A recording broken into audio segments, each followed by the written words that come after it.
Hello नमस्कार जय हिंद दोस्तों, आप सभी का गुरुकुल डिफेंस एकेडमी के इस यूट्यूब चैनल के ऊपर स्वागत है। आज हम आपके सामने लेकर एक शानदार सा टॉपिक है संयुक्त त्रिमिति, जिसकी क्लास हो रही है 3। इससे पहले 2 क्लासें हो चुकी है, जिसके अंदर हमने पढ़ा था आयत और वर्ग के बारे में। 15-15 मिनट की क्लास है। पहली क्लास में आयत को समझाया था अच्छी तरीके से, दूसरी क्लास में वर्ग को समझाया है। आज की इस क्लास के अंदर हम त्रिभुज को पढ़ेंगे अच्छे से। मात्र 15 मिनट की क्लास होने वाली है। पसंद है तो लाइक करना और अपने दोस्तों को यह क्लास शेयर करना, जितने भी साथी है ज्यादा से ज्यादा। ठीक है, चलते हैं इधर। जो भी बंदे army, GD, technical, tradesman, clerk उनकी तैयारी करें, उन सभी के लिए सेशन महत्वपूर्ण रहने वाला है। 2025 की भर्ती देखने वाले हैं उसके लिए संयुक्त त्रिमिति के अंदर एक टॉपिक है शानदार सा। कौन सा टॉपिक है? त्रिभुज।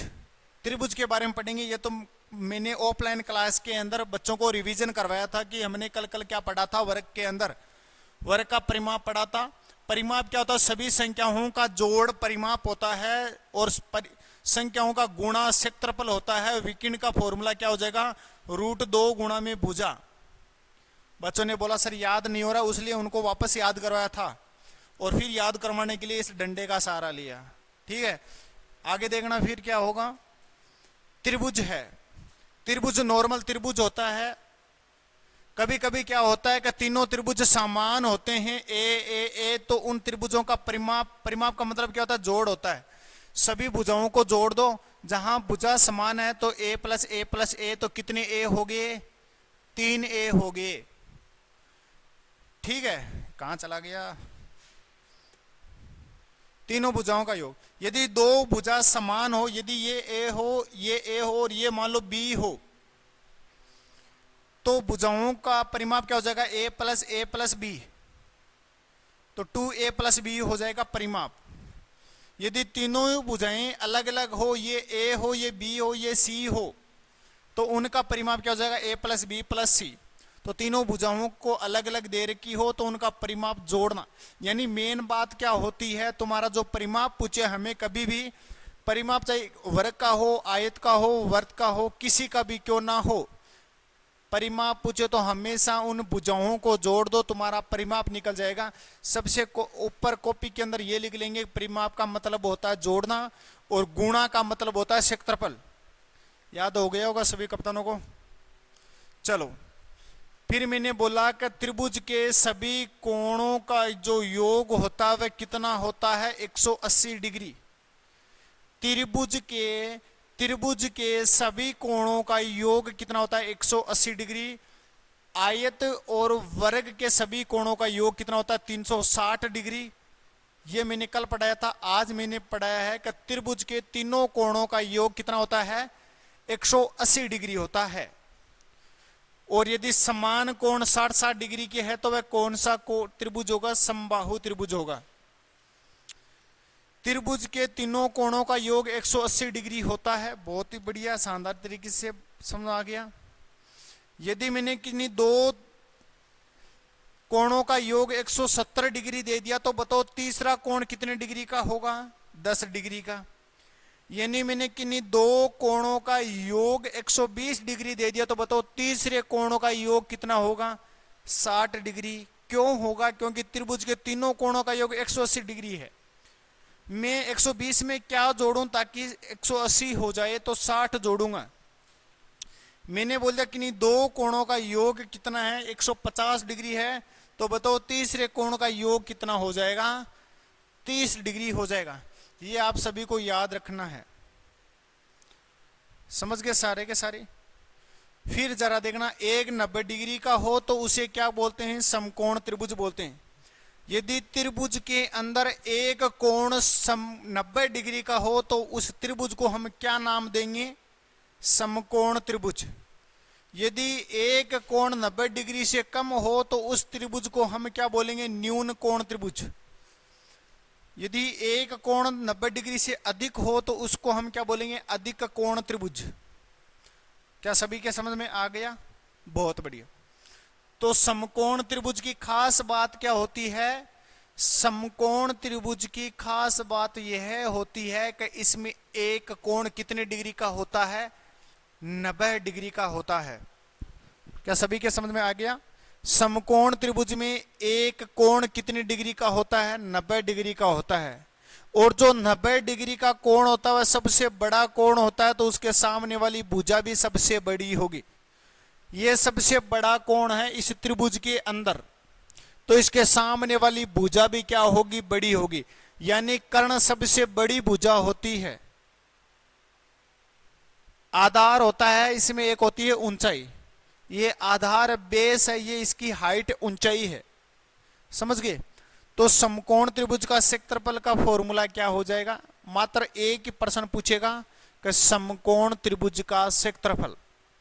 समकोण त्रिभुज का क्षेत्रफल बोले तो 1/2 गुणा में आधार गुणा में ऊंचाई, आधार गुणा में ऊंचाई। बस आपको मात्र एक फॉर्मूला याद रखना है, इंपॉर्टेंट है। समकोण त्रिभुज का क्षेत्रफल बराबर 1/2 गुणा में आधार गुणा में ऊंचाई। चलो फिर कौन सा त्रिभुज आता है। फिर इस बच्चों ने बोला सर हमें कर्ण पूछे तो कैसे बताएंगे हम। दोस्त कर्ण सबसे बड़ी भुजा होती है, हाँ या ना। हाँ, कर्ण सबसे बड़ी भुजा होती है। तो सबसे बड़ी भुजा को निकालने के लिए हम लंब और आधार को जोड़ेंगे। भाई सबसे बड़ी भुजा निकालनी है तो इन दोनों को हम क्या करेंगे, जोड़ेंगे। तो कर्ण जब भी पूछे तो आधार का स्क्वायर प्लस लंब का स्क्वायर पहला फॉर्मूला हो जाएगा, पहला फॉर्मूला। कर्ण पूछे कभी भी सबसे बड़ी भुजा पूछे तो आधार का स्क्वायर प्लस लंब का स्क्वायर कर देना। दूसरा, यदि छोटी भुजा पूछे तो हमेशा क्या कर देना, माइनस। आधार का स्क्वायर बराबर कर्ण के स्क्वायर में से लंब के स्क्वायर को घटा देना। यदि मेरे को ये वाला मान पूछ रहा है तो इस कर्ण के स्क्वायर में से माइनस कर देंगे लंब के स्क्वायर को, तो ये हो जाएगा दूसरा। तीसरा देखना, लंब का स्क्वायर बराबर कर्ण का स्क्वायर माइनस आधार का स्क्वायर। लंब का स्क्वायर बराबर कर्ण के स्क्वायर में से आधार के स्क्वायर को हम घटा देंगे। इतना समझ में आ गया सभी दोस्त के, बहुत बढ़िया। यदि किसी समकोण त्रिभुज का आधार दे रखा मेरे को 4 सेंटीमीटर तथा लंब दे रखा 3 सेंटीमीटर, तो बताओ कर्ण कितना होगा। ये आपको बताना है कमेंट बॉक्स के अंदर, बता दोगे ना, सभी निकाल देना इस फॉर्मूले से। अगला त्रिभुज कौन सा है, समबाहु त्रिभुज।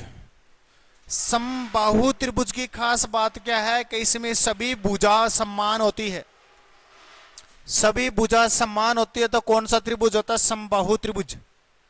जिसमें सभी भुजा समान होती है समबाहु त्रिभुज कहलाता है। जिसमें सभी कोण बराबर होते हैं, सभी कोण समान होते हैं, तो वह कौन सा त्रिभुज होता है, समबाहु त्रिभुज। इसमें सभी कोण बराबर है, सभी भुजा बराबर है। कोण कितने डिग्री के हैं, सारे के सारे 60 डिग्री के हैं। तो समबाहु त्रिभुज का क्षेत्रफल का फॉर्मूला क्या हो जाएगा, √3/4 गुणा में भुजा का स्क्वायर। √3/4 गुणा में भुजा का स्क्वायर होता है। समबाहु त्रिभुज की ऊंचाई पूछ ले, कभी भी ये ऊंचाई पूछ ले तो √3/2 गुणा में भुजा। दोस्त आपको ये याद करना ही होगा, याद करना ही होगा। तो याद कर लो ना, याद करना ही होगा तो याद कर सकते हो आप। बस मात्र 10 मिनट का काम है, 10 बार लिख दो, 10 मिनट में 10 बार लिख दो, काम बन जाएगा, याद हो जाएगा हमेशा के लिए। जरूरी नहीं आज के लिए याद होगा, हमेशा के लिए याद हो जाएगा। लेकिन आपको 10 बार लिखना पड़ेगा इससे पहले कि समबाहु त्रिभुज के क्षेत्रफल का फॉर्मूला क्या होगा, समबाहु त्रिभुज की भुजा का फॉर्मूला क्या होगा। आप क्या सोच रहे हो, ऐसे मिल जाएगा आपको बिना याद किए हुए। और फिर आप बोलते हो कि सर हमारा क्षेत्रमिति सबसे हार्ड टॉपिक है, हमें समझ में नहीं आता है। तो कैसे आएगा, तुमने उतनी मेहनत की नहीं जितनी मेहनत ये टॉपिक मांग रहा है।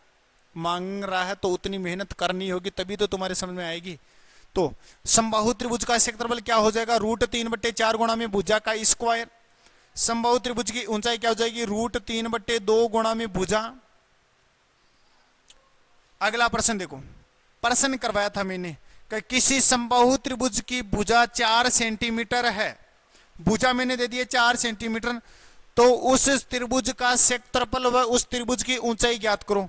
जैसे अभी मैंने दोनों फॉर्मूले लिखा है वैसे के वैसे मैंने प्रश्न पूछ लिया आपको। भुजा कितनी देर की? 4 सेंटीमीटर। क्षेत्रफल का फॉर्मूला क्या होता है? √3/4 गुणा में भुजा का स्क्वायर, √3/4 गुणा में भुजा का स्क्वायर। √3/4 गुणा भुजा का मान कितना है? 16। तो भुजा कितनी हो जाएगी? 16। भाई 4 को स्क्वायर कितना हो जाएगा? 16 तो हो जाएगा। फिर 4 के भाग से कितनी बार कटा है? 4 बार। तो 4√3 सेंटीमीटर स्क्वायर। देखो √3 गुणा में 4 भी लिख, ये अच्छा नहीं लगेगा, ये अच्छा लगता है 4√3। पहले वास्तविक संख्या को लिखा जाता है, फिर अंडर रूट वाली संख्या को लिखा जाएगा। तो 4√3 सेंटीमीटर स्क्वायर। यदि हमें ऊंचाई पूछे तो ऊंचाई का फॉर्मूला क्या हो जाएगा? √3/2 गुणा में भुजा बराबर √3/2 गुणा में 2।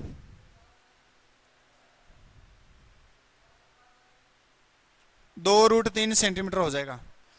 यदि मैं √3 को √3 से गुणा कराऊंगा, कभी भी कोई भी दो रूट संख्या को गुणा कराते हैं तो बाहर निकलकर वही संख्या आती है समान। जैसे √3 को √3 से गुणा कराया तो बाहर निकल कर कितना आया? 3। √2 को √2 से गुणा कराया तो बाहर निकल कर कितना आया? 2। यदि √2 को √3 से गुणा कराऊंगा तो √6 हो जाएगा, क्योंकि ये दोनों समान नहीं है। जैसे समान को गुणा कराएंगे तो बाहर निकल कर आ जाएगा। 2 को √2 से गुणा कराया तो 2√2 हो जाएगा, क्योंकि दोनों रूट के नहीं है। यदि मैं √3 का स्क्वायर करूं तो बाहर निकल कर आएगा 3। इतना समझ गए सभी साथी? बहुत बढ़िया। आगे बढ़ो। अगला प्रश्न है, यदि किसी समबाहु त्रिभुज की ऊंचाई मेरे को दे रखी है 2√3 सेंटीमीटर, ऊंचाई दे रखी है। ध्यान दो क्या दे रखा है प्रश्न में, क्या पूछ रहा है। यदि आपको यह पता चल जाएगा कि दे क्या रखा है, क्या पूछ रहा है, तो आपको प्रश्न समझ में आ जाएगा। फिर आपको फॉर्मूले आने चाहिए। समबाहु त्रिभुज की ऊंचाई दे रखी है 2√3 सेंटीमीटर, तो त्रिभुज की भुजा ज्ञात करो। भुजा बता सकते हो, फॉर्मूला आना चाहिए मेन इंपॉर्टेंट। फॉर्मूला आना चाहिए। क्या ऊंचाई का फॉर्मूला क्या होता है? √3/2 गुणा में भुजा। तो ऊंचाई का मान कितना है? 2√3 बराबर √3/2 गुणा में भुजा। देखो बराबर का मान बराबर के मान से कट जाता है, हमेशा याद रखो। तो √3 से √3 कट गया और ये नीचे वाला 2 इधर आकर क्या हो जाएगा? गुणा का। तो भुजा कितनी हो गई? 4 सेंटीमीटर। इतना आसान था, कर दोगे ना सारे के सारे मित्र? दोस्त कर देना यार, इतना ही तो काम करना था। अब आपको मैथ नहीं आती है तो सारी की सारी जिम्मेदारी मेरे ऊपर आती है कि इन बच्चों को मैथ क्यों नहीं आती है, चाहे वो आप हो, चाहे ऑफलाइन हो, चाहे कहीं हो। मुझे शर्म आती है फिर आपको मैथ नहीं आती है तो। इधर देखो, समद्विबाहु त्रिभुज की खास बात क्या है? जिसमें दो भुजा क्या हो? समान हो। समद्विबाहु त्रिभुज कहलाता है। यदि ये ए है, ये ए है और ये भुजा क्या है? बी है। दो समान भुजा है ना, और ये भुजा एक अलग ही है। ये भुजा अलग है, ये दोनों भुजा क्या है? समान है। ये भुजा अलग है, ये ए, ये बी है। तो ऐसे समद्विबाहु त्रिभुज कहते हैं। समद्विबाहु त्रिभुज का क्षेत्रफल क्या होता है? समद्विबाहु त्रिभुज का क्षेत्रफल क्या होता है? तू क्लास में क्यों नहीं आ रहा आज? तब है? हाँ, मन कहीं पढ़ने वाला छोरा यदि क्लास में ना हो ना तो मन दुख हुआ ये बात को। अच्छा, यहाँ की कोई बात नहीं दोस्त। इधर देखो, समद्विबाहु त्रिभुज का क्षेत्रफल क्या होगा? अरे ऑनलाइन वाले इधर देखो, तुम इधर देखो। b/2 b/2 under root a का स्क्वायर माइनस b/2 का स्क्वायर हो जाएगा। b/2 अंडर रूट a का स्क्वायर b/2। देखो ये भी b/2, ये भी b/2। b/2 under root a का स्क्वायर माइनस b/2 का स्क्वायर। कितना आसान है। b/2 अंडर रूट a का स्क्वायर माइनस b/2 का स्क्वायर। या ये याद कर लो, ये याद नहीं हो रहा तो ये याद कर लो। ये याद नहीं हो रहा तो ये याद कर लो, b/4 √4 a² - b²। ये एक ही फॉर्मूले हैं सारे के सारे, ये सेम ही है। परिमाप क्या हो जाएगा, a और b, तो 2a + b। इतना सा काम था, आज मैंने इतने पढ़ा है ताकि आपको ये फॉर्मूले याद हो जाए अच्छे से। और फिर मैंने रोजाना की भांति 5% दे दिया आपको। 4% ये रहे, स्क्रीनशॉट दो इनका जल्दी से। 4% ये रहे, इनका स्क्रीनशॉट ले लिया। इनको सोल्व करना है घर बैठे बैठे, जितना मैंने पढ़ाया इन्हीं के आधार पर पढ़ाया आज। और 1% ये रहा, इसका भी स्क्रीनशॉट ले लो। ले लिया सभी ने? और अब बताओ मेरे को कि क्या आपके ये समझ में आया है या नहीं आया। अब कोई सा भी चैप्टर उठा लो, कोई से भी प्रैक्टिस सेट उठा लो, कोई सी भी बुक उठा लो, और ये प्रश्न यदि आपको फॉर्मूले याद है तो उसमें उन प्रश्नों को करो, सोल्व कर दोगे तुम। मैंने बोल दिया ना तो सोल्व कर दोगे। बस मेहनत करते रहिए। क्लास को लाइक शेयर जरूर करना, कंजूसी मत करना। आ जाए तो सब्सक्राइब कर लो। रोजाना इसी चैनल के ऊपर मिलूंगा आपको, ऐसी वीडियो 12-12 मिनट की, एक एक टॉपिक कंप्लीट करते हुए। कर लोगे ना? चलो मैं, जय हिंद जय भारत।